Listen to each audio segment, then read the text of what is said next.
Iimbestigahan ng Bureau of Customs ang 40 mamahaling sasakyan ng mag-asawang Diskaya ang may-ari ng isa sa mga kumpanyang naka-corner ng ilang flood control project ng gobyerno.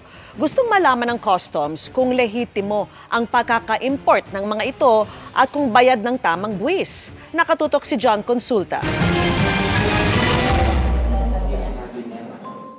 Paiimbestigahan ng Bureau of Customs ang 40 luxury car ng mag-asawang Sara Diskaya at Pacifico Diskaya na minsang naitampok sa ngayon mga viral ng video.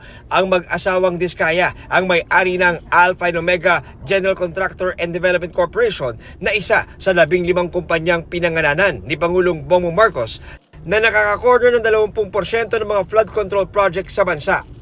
Nais malaman ng Customs kung lehitimo ang pagpasok ng mga mamahaling imported na sasakyan o nabayaran ang tamang tax. Lalo't milyong-milyong piso ang halaga ng mga sasakyan ng mag-asawa na lumabas sa social media.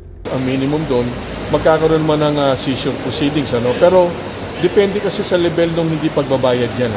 Titignan natin yan. Kasi kung pwedeng pagbayarin ng karagdagan tax, depende talaga sa makikita pa natin.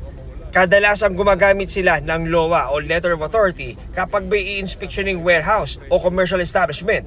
Pero dahil nasa bahay ang mga nasabing luxury vehicles, hindi ito uubra. Bahay po kasi yan. Ibang rules eh. May protection kasi yung tahanan base sa ating konstitusyon at sa mga batas.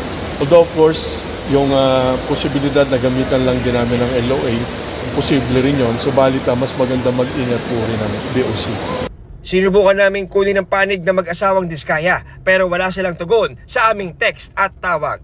Para sa GMA Integrated News, John Consulta, nakatutok 24 oras.